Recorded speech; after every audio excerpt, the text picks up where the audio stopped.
সুপ্রিয় দর্শক মণ্ডলী, এবার লালমনিরহাট ডক্টর মিজানুর রহমান আজহারের মাহফিল করবে নতুন ইতিহাস।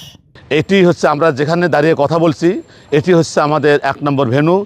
এটা আমাদের দ্বিতীয় ভেন্যু, যার নাম হলো বাংলাদেশ রেলওয়ে সরকারি চিলড্রেন পার্ক উচ্চ বিদ্যালয়। আমাদের তাফসির মাহফিলের 3 নম্বর ভেন্যু। এই ভেন্যুটির নাম হচ্ছে কালেক্টরেট মাঠ, লালমনিরহাট স্টেডিয়াম 4 নম্বর ভেন্যু। আমরা এখন অবস্থান করছি আমাদের যেটা ভেন্যু 5 নম্বর ভেন্যুতে। এটার নাম হচ্ছে রেলওয়ে মুক্ত মঞ্চ। আসবে আবার ফিরে বাংলার ঘরে ঘরে ইসলামের বাণী নিয়ে আল আজহারি। আমি এসেছি নীলফামারী জেলা ডোমার থানা। ডোমার থানা থেকে কখন আসছেন? আমি এসেছি গতকালকে আসছেন। মাহফিল কবে? মাহফিল তো 18 তারিখ শনিবার। 18 তারিখ মানে আগামীকাল। আগামীকালকে। আপনারা 2 দিন আগেই চলে আসছেন। আপনারা কাদের আলোচনা শুনতে আসছেন? আমি মিজানুর রহমান আজহারি। আমি দিনাজপুর থেকে আসছি। কদিন আগে আসছেন? আমরা আসছি কালকে, আগামীকালকে। 2 দিন আগে আসছেন নাকি? জি ভাই, আমরা এখানে ছিলাম। রাত্রে এখানে ছিলেন? জি। আজকে রাত করে এখানে থাকবেন? জি। প্রাকৃতিক পরিবেশের সৌন্দর্য, সেই লাল বিল্ডিংয়ের পাশে অবস্থিত বিশাল একটা মনোরম পরিবেশে আমরা মূল ভেন্যু করেছি। এই ভেন্যুতে আমাদের কার্যক্রম শুরু হবে ইনশাল্লাহ। এবং এর সঙ্গেই এখান থেকে 100 গজ উত্তরেই আরেকটি আমাদের রেলওয়ে সিপি স্কুল মাঠ রয়েছে, সেখানেও প্রায় আমাদের 2 লক্ষাধিক লোকের অ্যারেঞ্জমেন্ট হবে ইনশাল্লাহ। এরপরে 3 নম্বর ভেন্যু রয়েছে আমাদের এই মাঠ থেকে 200 গজ পশ্চিমে কালেক্টরেট মাঠ, সেখানেও 2 থেকে 3 লক্ষাধিক মানুষের অবস্থান হবে আলহামদুলিল্লাহ।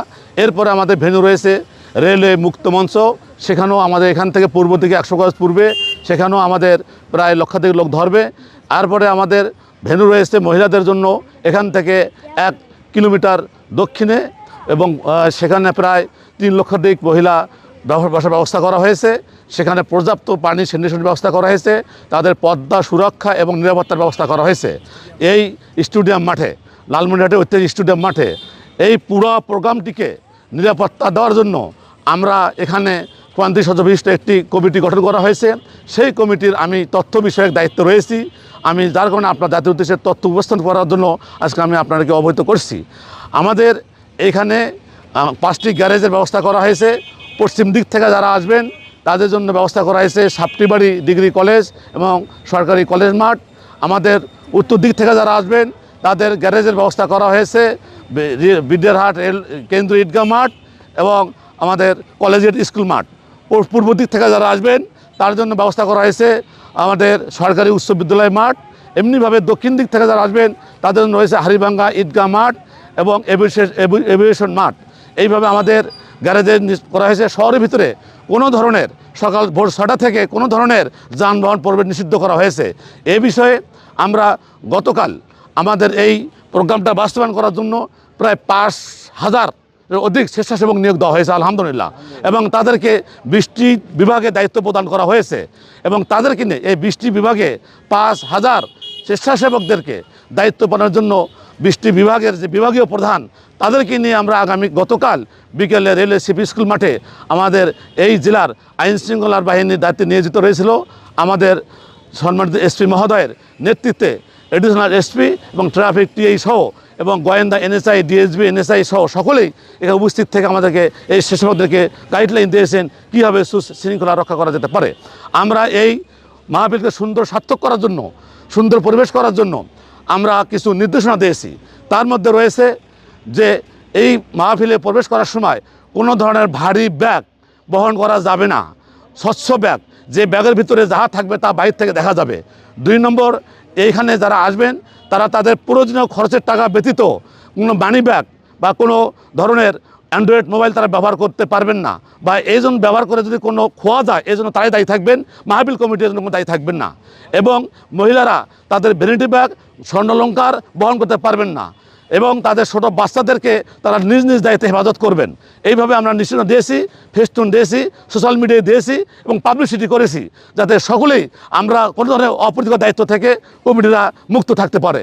তারপরে আমাদের এখানে যৌথ বাহিনী, এখানে আমাদের লালমনিরহাটে সেনাবাহিনী সি এবং আমাদের এখানে বিমান বাহিনী, এখানে এসপি, এখানে আনসার ব্যাটালিয়ান, এখানে বিজিবি ক্যাম্প রয়েছে, বিজিবির প্রধান সহ আইন শৃঙ্খলা বাহিনীর প্রোগ্রাম করা হয়েছে। গত 3 দিন আগে ডিসি মহোদয়ের কার্যালয়ে তার নেতৃত্বে এই মাহফিলকে কেন্দ্র বিশেষ জরুরি আইনসভা মিটিংয়ের মধ্য দিয়ে এই দিকগুলো দেওয়া হয়েছে।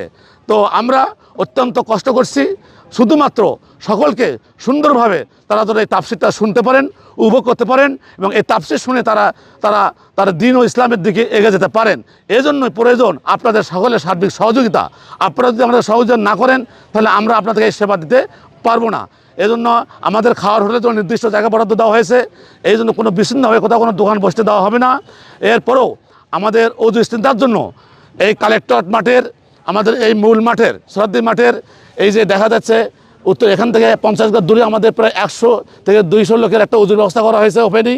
এটা স্থানীয় জনস্বাস্থ্য পরিষদের অধিদপ্তর করে দিয়েছেন। আমাদের কালেক্টর মাঠেও অজুর ব্যবস্থা করা হয়েছে। আমাদের স্যানিটেশনের জন্য টয়লেটের ব্যবস্থা করা হচ্ছে। গতকাল শুনেছি যে আপনারা এই লালমনিরহাটের মাহফিলের জন্য ট্রেন বরাদ্দ করেছেন। জি আলহামদুলিল্লাহ, সুন্দর প্রশ্ন, ধন্যবাদ। আসলে এই ট্রেনের প্রসঙ্গ যখন আসছে আমাকে ভালো লাগছে। তো আমি নিজে ট্রেনে একটু কর্মরত রয়েছি রেলওয়েতে, রেল ডিপার্টমেন্টে। আমি নিজে ব্যক্তিগত এই তো আনন্দিত এই জন্যই যে আমাদের রেল অঙ্গনে প্রোগ্রামটা হচ্ছে। আমি যেহেতু রেলে কর্ম করি, রেল অঙ্গনে আমাদের মূল স্টেজ হচ্ছে এবং এই দূরদূরান্ত থেকে আমাদের লালমনিরহাট রেলওয়ে বিভাগীয় হেডকোয়ার্টার সদর দপ্তর, এখান থেকে বুড়িমারি সেকশনে থেকে লোক আসার জন্য, এখান থেকে ধানটার থেকে লোক আসার জন্য, এখান থেকে পার্বতীর লোক আসার জন্য আমরা ডিআরএম মহাদের সাথে কথা বলে, ডিসিও মহাদের সাথে কথা বলে আমরা আবেদনের মাধ্যমে এখানে আমরা 17টি অতিরিক্ত কোর্স সংযোজন করেছি এই লোকের শ্রোতাদের এই আসা যাওয়ার সুবিধার্থে। ইনশাল্লাহ ইতিপূর্বে এই বাংলাদেশে যে 3টি প্রোগ্রাম হয়েছে সেখানে মনে হয় এই ধরনের ব্যবস্থা করা হয়নি বলে আমার বিশ্বাস। তো এটা আমাদের একটা এক্সেপশনাল একটা আমাদের পদ্ধতি আমরা অবলম্বন করেছি। দ্বিতীয়ত হচ্ছে আরেকটি বিষয় আমরা অবগত করতে চাই যে অন্য জায়গায় আমরা অনেক সমস্যা দেখেছি যে আমাদের এখানে মঞ্চ থেকে 50 গজ দূরে আমাদের একটা ব্রিগেড থাকবে, তার থেকে আরও 100 গজ দূরে একটা ব্রিগেড থাকবে, তারপরে একটা ব্রিগেড থাকবে, তার 200 ফিট দূরে আরেকটা ব্রিগেড থাকবে। আমরা সামনে আমাদের মানে শৃঙ্খলার জন্য আমরা মঞ্চে প্যান্ডেলের ভিতরে ব্রিগেড দিয়েছি বাস দিয়ে, যাতে কোনো ধাক্কা দিয়ে কেউ অতিরিক্ত অন্যদিকে যেতে না পারে। আপনারা দেখতে পারবেন, ভিডিও দেখাবেন, আমাদের ব্রিগেড দেওয়া আছে মঞ্চের থেকে আমাদের 15-20 ফিট পর লম্বায় আমাদের ব্রিগেড দেওয়া আছে, বাস দিয়ে রেলিং দেওয়া আছে, যাতে ধাক্কা দিয়ে কেউ সামনে গিয়ে বিশৃঙ্খলা সৃষ্টি না করে পারতে।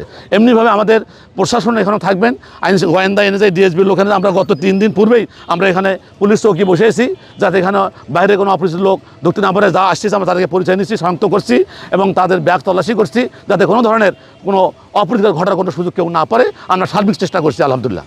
এই প্রায় আমরা এখানে এই পর্যন্ত এই রোডে পুরাটাই আমরা স্থানীয় জনস্বাস্থ্য প্রকৌশলীর পক্ষ থেকে আমাদের এই স্যানিটেশনের ব্যবস্থা করা হচ্ছে। ইনশাল্লাহ আজকে আমরা দুপুরের মধ্যে এলেন আমাদের চালু হয়ে যাবে আলহামদুলিল্লাহ। এই স্যানিটেশন ব্যবস্থাগুলো আমাদের চালু হয়ে যাবে ইনশাল্লাহ। আপনারা দেখছেন এই যে এই মাঠ পরিষ্কার হচ্ছে, এটা আমাদের দ্বিতীয় ভেন্যু, যার নাম হলো বাংলাদেশ রেলের সরকারি চিলড্রেন পার্ক উচ্চ বিদ্যালয়। এটাও রেলের মাঠ। এখানেও আমাদের প্রায় 2 লক্ষাধিক লোকের অ্যারেঞ্জমেন্ট হবে। এখানেও আমাদের এলইডি মনিটরের মাধ্যমে আমাদের তাফসির মাহফিল প্রদর্শন করা হবে এবং এখানে সবাই অবস্থান করে যা শুনতে পারবেন ইনশাল্লাহ। এই যে আলহামদুলিল্লাহ আমরা এই মুহূর্তে অবস্থান করছি আমাদের তাফসির মাহফিলের 3 নম্বর ভেন্যু। এই ভেন্যুটির নাম হচ্ছে কালেক্টরেট মাঠ। ইতিমধ্যে আপনারা দেখতে পাচ্ছেন যে আমাদের এখানে এলইডি মনিটরের স্থাপনের কার্যক্রম চলছে এবং এই মাঠেও আমাদের ইতিপূর্বে প্রায় অনেক বিশেষ করে রাষ্ট্রপ্রধান, সরকার প্রধানদেরও প্রোগ্রাম এই মাঠে হয়েছিল। সেই মাঠেও আমরা 3 নম্বর, সেই মাঠটিকে আমরা এই মাহফিলের জন্য 3 নম্বর ভেন্যু বানিয়েছি। হ্যাঁ, এখানেও আমাদের প্রায় লক্ষাধিক লোকের আবাস ব্যবস্থা হবে। তো এই মাঠ মূলত মেইন রোড সংলগ্নই উত্তর পাশে। এই মাঠ থেকে 200 গজ পূর্বে হচ্ছে আমাদের মূল ভেন্যু সোহরাওয়ার্দী মাঠে, যেখানে আমার হুজুর স্টেজে বসে তাফসির পেশ করবেন। এখান থেকে আবার হাফ কিলো দক্ষিণেই হচ্ছে লালমনিরহাট স্টেডিয়াম, যেখানে মহিলাদের জন্য ব্যবস্থা করা হয়েছে। আমরা এখন এই মাঠ থেকে আবার সেই স্টেডিয়ামে যাব। সেই স্টেডিয়ামে আমরা অবস্থান করছি। এখন আমরা স্টেডিয়ামে ঢুকবো ইনশাল্লাহ। আমাদের এই যে মূল ভেন্যুতে আমরা ঢুকলাম। এই দেখেন বিশাল আকৃতির মাঠ। এখানে প্রায় আমাদের 5 লক্ষাধিক মহিলার অ্যারেঞ্জমেন্ট হবে ইনশাল্লাহ। খোলামেলা পরিবেশ। এখানে মহিলাদের জন্য যে দক্ষিণ সাইডে স্যানিটেশন ব্যবস্থা করা হয়েছে, টয়লেটের ব্যবস্থা রয়েছে। আর আমার জয়নাল ভাই নেতৃত্বে দিনরাত এখানে কার্যক্রম হচ্ছে আলহামদুলিল্লাহ। এখানে আমরা পদ্মার সহিত সুন্দরভাবে এই মাহফিল সম্পূর্ণ হবে যদি সকলের সার্বিক সহযোগিতা ইনশাল্লাহ। আজকে আপনাদের সামনে তথ্য উপস্থাপন করলাম। এই তথ্য উপস্থাপন করার জন্য আজকে এই আমার সাক্ষাৎকার। আসসালামু আলাইকুম রহমতুল্লাহি ওয়া বারাকাতুহু।